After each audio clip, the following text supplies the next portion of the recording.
Alright, welcome to the scimax channel. Today I'm going to talk about some data structures in emacs-lisp. This is part of like an introductory series on how to use emacs-lisp and write programs. And a lot of times in programs we need to save some state and then access that state, or save some data in variables. And that's what we'll look at today, some of the classic standards. We'll talk about strings, this list, a vector, an A list, a P list, and lastly a hash table. So I'm going to take kind of a casual approach to what is a data structure. This is not a computer science class. This is a practical illustration of what we can do. So let's talk about strings.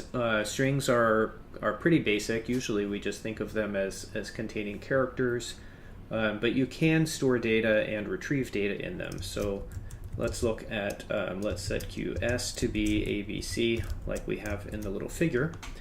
And this set Q is the Lispy way of saying the variable capital S is going to be assigned the value of ABC. So if we look at that, we just see that. And the reason why I kind of consider this a data structure is we can extract a substring. So if we take a substring and then you can say, let's say we want the second character, we would start it at 1 and go up to 2, and that will return B. And so the substring here allows us to extract pieces of it. If we leave out the last one, it goes to the end. And if you do, say 0, 1, it would give you the first one. So I don't use strings to store data like this very often, but I wanted to illustrate that you can save a string in a variable and extract a substring out of it. Okay, lists are one of the most common and one of the earliest data structures in a Lisp. In a Lisp, we could even think of these things up here as a list, where there are set Q, S, and the string ABC as components. Here, substring S, 0, and 1 are elements of the list. And the subtle point here is that this list gets evaluated, and the first thing in this list is considered a function. So if we want to make a list of the symbols ABC, we would write a single quote A, B, and C like this. So the single quote means do not evaluate the list as a function or as code, but treat it as data. And in org mode, when I evaluate this, it outputs this output, which means that it's a list, and you can see that the A, B, and C are not evaluated. They're not defined as anything, so that's a good thing. Okay, so let's do some things where we work with a list. Let's set Q L and do 1, 2, and 3 as our list. And I should point out, when I use set Q here, it is setting L everywhere in Emacs to be a variable, so you should be a little bit cautious there. I'm doing that here instead of say using let to temporarily define them, just because it's a little bit shorter for me to write. Okay, so if I look at this and now we look at L, then L has this value 1, 2, and 3. And let's look at a couple of things that we can do to access elements of our list. All right, the classic way to get the first element is car of L. Car is like a historic name related to hardware in the original Lisp machines, I think, and it refers to the first element in the list. There's some technical details about that I think really don't matter at this point. So for now, we'll think of car as the first element of a list. I don't normally think of car. I mean, I've used car for a long time, but maybe another way you could think about this is to use the cl-first function, and that way you can get to the first element. And there's CL first, second, third, fourth, fifth, maybe up to ninth or something. CL is Common Lisp, and it helps you remember that you want the first element or the second element. Now, the older ways of getting this include the nth. So we could say nth 0L, and this will give me the 0th element of L. which is 1, or we could do nth1 if we want 2. And it's worth noting that you could also use something called elt, and I don't know what elt stands for. Let's see, what does it say? Elt. Elt takes a sequence and gives you the element. Oh, elt is probably short for element. Element of L at position at index 1. And just remember that which one of these you use, the index and the list get in different orders. And there is also CL second of L, and that gives you the same answer as 2. I kind of find myself more and more using these CL first, second, third, rather than elt or nth, just because it's a little bit easier for me to read and easier for other people to tell what they want. All right, I should have talked about cdr when I talked about car, but let's talk about that now. So these functions are for accessing one element in a list. We can also look at the cdr of L.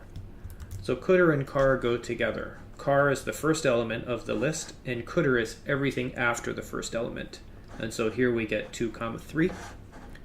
And that's often used, like you might process a list where you process the first element and then set the list to the rest of the list, and you keep doing that until the list is empty. So cdr is the rest of the list after the first element.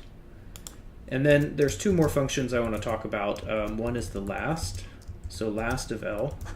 This one is a little bit confusing to me because it doesn't give you just the last element. It gives you the last element as a list. So if you see here that this is the work mode way you know that it is a list. And so if you want to get just the 3 in here, then to get the last element, we often do car last. And if you want the opposite of cdr, it's but last. So if we say but last L, then this will give us the everything but the last element in the list as a list. So those are a few of the ways you can access data inside of a list. Let's see, let me go back up here and see a couple of subtle points. So here we define this list. It's important to note when we have the quote here, nothing inside of this is evaluated. All right, so let me show you what the consequences of that mean. If I want to do some math in here, let's say 1 plus 2. If I try to evaluate this and now look at L, what you see is that the elements are 1, 2, and this list, which is not evaluated. And that's a feature of how this works. This quote means do not evaluate anything in the list. So we have 2 options to address that. If what you really want is 3 and not this sum here. One is that we can set QL, and we can make a list explicitly like this. So now I'm calling the list function that takes all of these arguments, and these all will get evaluated. Okay, so that's going to give us 1, 2, and 3 because each one of these will be evaluated. And here it would be a mistake to put something like A. We'll get an error that says the variable is void as A. So Emacs doesn't know about that, and it's not able to evaluate it. And the last thing I want to show you is the back quote feature. So up here we have a regular quote. If you look at it, it's totally vertical. And there is a way we can use a back quote. So for me, this is in like the upper left-hand side of your keyboard. And now we can selectively evaluate some elements in the list by putting a comma in front of it. So if I use the back quote in this comma, then it's going to evaluate this expression and give us the original list 1, 2, 3 that we are interested in. Okay, so that's all I want to say about lists for now. this is just to give you like a really brief overview of how to create lists, and then once you have a list, how to access elements, or how to access the first and last and other parts of the list. There are lots of ways to get slices of the list, to iterate over the list, but those are probably better for another day. Okay, let's talk about vectors.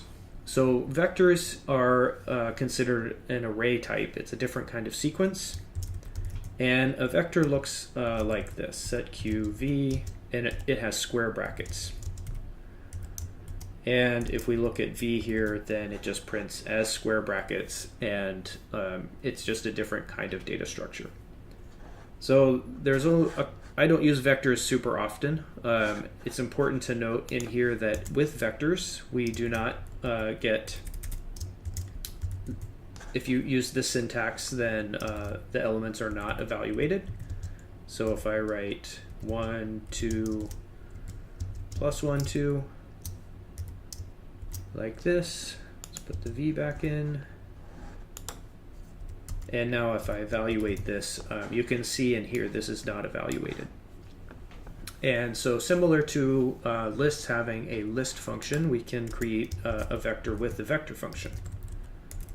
Set q, v, let's make it a vector, 1, 2, and plus 1, 2.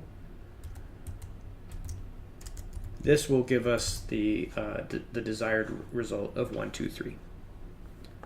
All right, and there are two ways that I know to access elements of a vector. One is the elt. So if I say elt v, and let's say we want the second element, remember we're 0 indexed, then this will evaluate to give us the middle entry. And the other is an array function called aref, and that will also give us a value in there. So like I said, I don't use vectors too often, but they are one of the data structures that are here. All right, so those are sequences where you have characters or elements in a sequence and a couple of different ways that you can access them. If you use other programming languages, you might be interested in data structures like a dictionary in Python that is a key value, and we have 3 options in Emacs for that. So the first I want to talk about is called the A-list. This is short for association list, and it uses a data structure called a cons cell, which is part of lists. I never found it super interesting to like really get deep on the cons list connection. So let's just say that the a cons cell looks like a.1. So the car of this is going to be a, and the cdr of this is 1. And cons cells are special. That's what this dot here is. If I look at the car of this, then it's just a. And if I look at the cdr of this, it's just 1. So an A list is just a sequence of these cons cells, and we can use them to make a kind of key value pair. All right, so let's write it here just for reference. This is what we want a list of key.values. All right, so let's see it in action. We're going to look at, we're going to set q, a, and we're going to say a.1, b.2. Spaces are not super critical, but I like them for readability.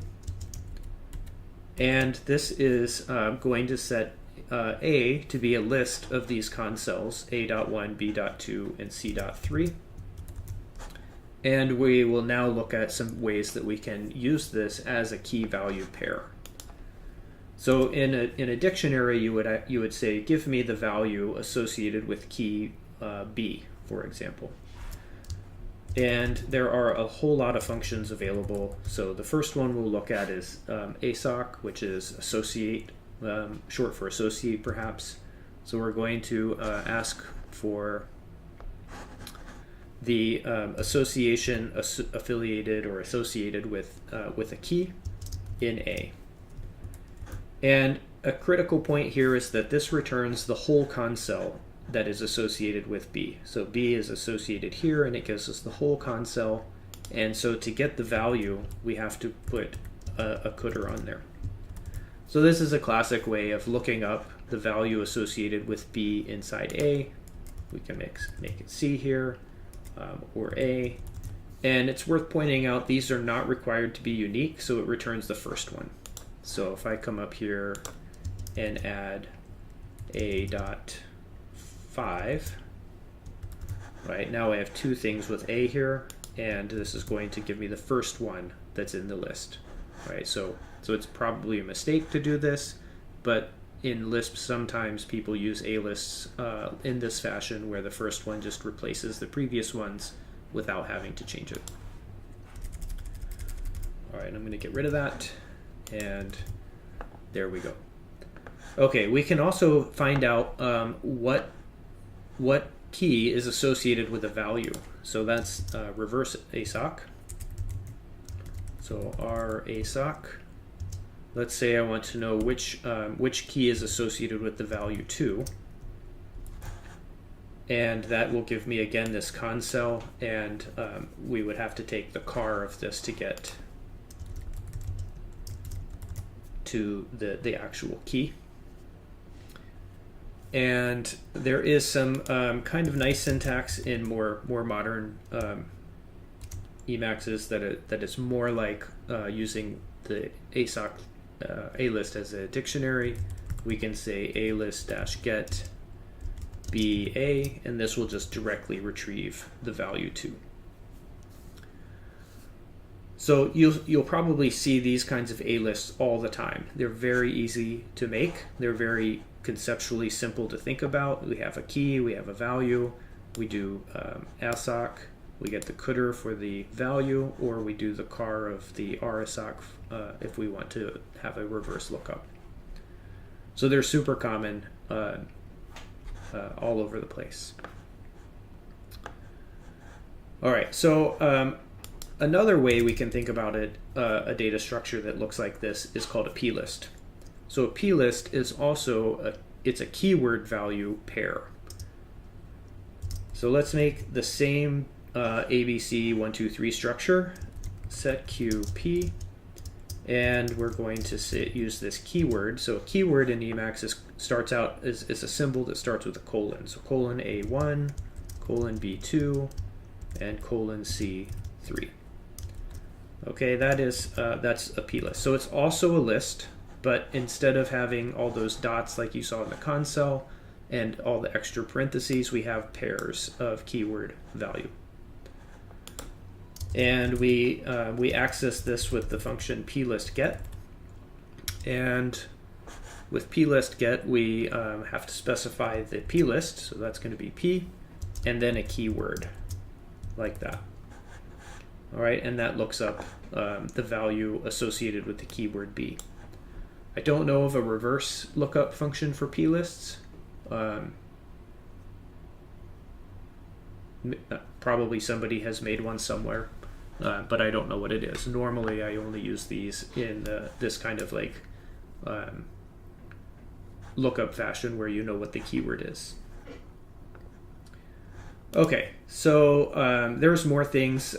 Maybe in another video we'll talk about how to set properties or set values and add things to them in here. Today I just want to focus on getting data out of these data structures. All right, the last thing I want to talk about is a hash table. All of these plists, A-lists, regular lists, if you want to access data in them, it's probably like an order n operation to access data, because you probably have to traverse the whole list looking for the thing that you want, and on average, you'll have to like go through all of the entries to make sure you find it. And so if you have a really short list, that doesn't matter, right? Obviously what examples I've shown you happen so fast you don't even notice it. But if you get really long lists, like thousands or hundreds of thousands of entries, then you don't want to use those data structures because they'll take a long time to access data in them. In those cases, what you want is a hash table. So a hash table has a hash that it's able to look up where the data is without traversing the whole list, and they're really efficient. So hash tables are also not something I end up using in Emacs very often because I don't often have data structures that are that large. But let's take a look at some ways we can make them. So I'm going to show you, let's call our hash table H. This is the Emacs reader form, and it looks really different than any other way I've showed you. But it's sort of, I prefer this way of writing the hash tables. So basically, hashtag S is syntax that tells Emacs that it's going to read this expression. And when we run this, we get the output also looks like hashtag S. It says it's a hash table. There's a couple of things in here that automatically get created. And it's worth talking maybe for a second about what the test is for looking it up. And this test uses EQL, which tries to make sure that the thing we're asking for is equal to one of the keys.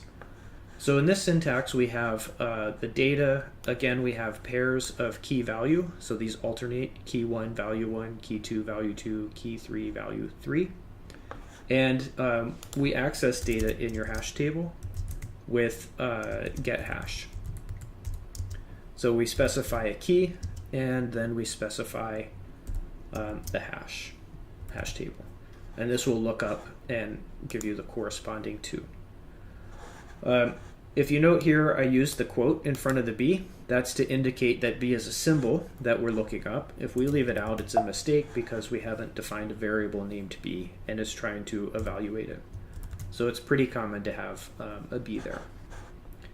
And if you note up here, we don't have to put a quote because :B is automatically recognized as a keyword, so it is unnecessary to quote it. All right. Hello, Laurent. Do you have any questions about what we're doing?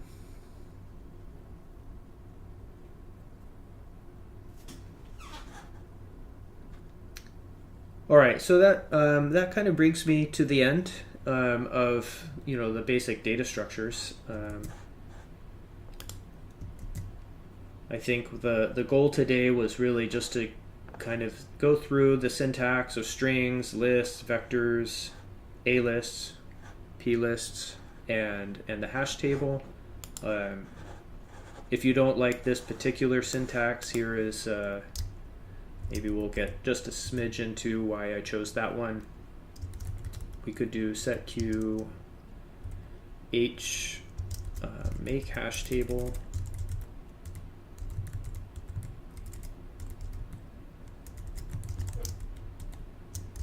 And so this one now is an empty hash table. And so now we have to go in and say put hash h a1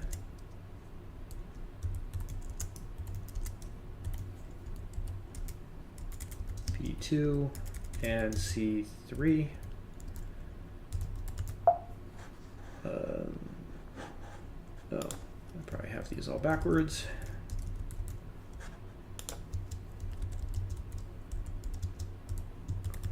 So that gives us the hash table, and then we can still use this syntax here to get one value. So I find this to be kind of tedious compared to using this emacs-lisp reader over here. All right. Thank you. Thank you, Anak.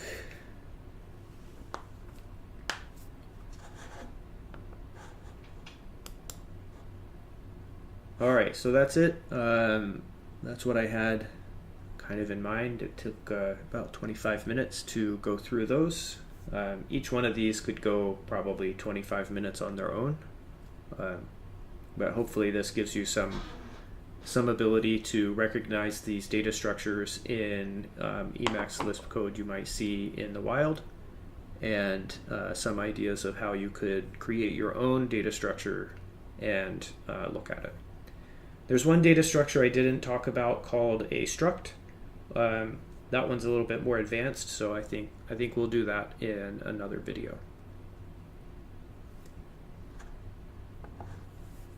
All right, so thanks for coming to the scimax channel, and I will see you next time.